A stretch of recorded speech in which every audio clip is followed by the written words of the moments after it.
with what James is talking about in speaking and words as behavior.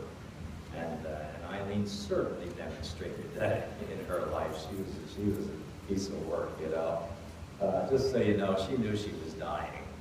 And she had known that some weeks before. And she knew she wasn't going to make it for a transplant. And I know I confronted her quietly and privately one time a few weeks ago in my office. And said, "Will you knock it off and just settle yourself down?" And she just looked at me and she just mouthed me off, as she knows how to do, and said, "I got things to do and I don't have time. I have to make preparation. I got to get stuff accomplished before I die." Well, okay. Well, that makes sense, right? Because if life is a continual journey of both living now in the breathing as we know it, and the promise of the resurrection is that we are the first fruits of the new life, we're already living in the resurrection time. So for Eileen, she didn't see any big distinction between them, and frankly, I don't either. You're born, you're loved, you're watched over, you're graced, and you're graced here, that you may not recognize it. Okay, I'll give you a simple test from James on how to recognize whether you're living with graciousness or not. You know what he says the test is? Now this is from 45 AD. Whether you care about widows and orphans.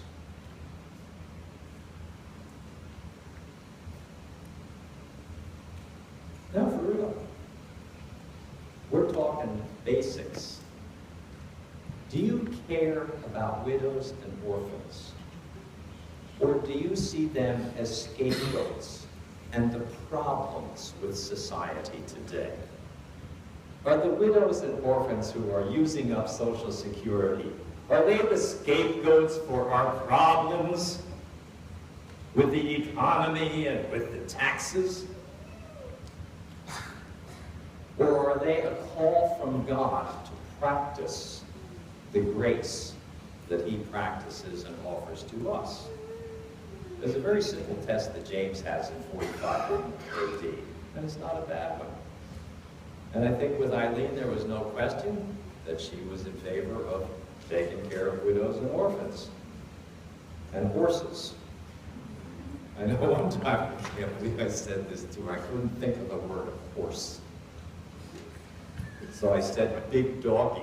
I couldn't believe it. Yeah, it was just, "Pastor, we're going to have to take you to the farm and show you one day," okay?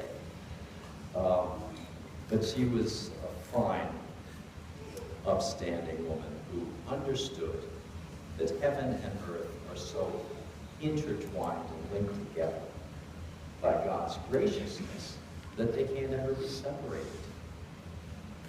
Will she visit here on earth? Yes, because the prayers which God will allow her to pray will come through to us as they do so often with us. And that's the good news in all of this, that she who has died is yet alive, because she is part of the first fruits of the new creation, of the new resurrection, of the new life. And you already live in it. So as you're going through your days, you start paying attention. And I really mean you start paying attention to the grace that's all around you every single day in every way. You can whine and you can moan and you can complain. You can watch too much TV and get into the political mindset of liberal and conservative. James will say, no, here's your test. Do you care about widows? Do you care about orphans? That's not liberal. That's not conservative. That's just drawing out of you that which is the best of your humanity. And it's that to which we are called as servants of God. Amen.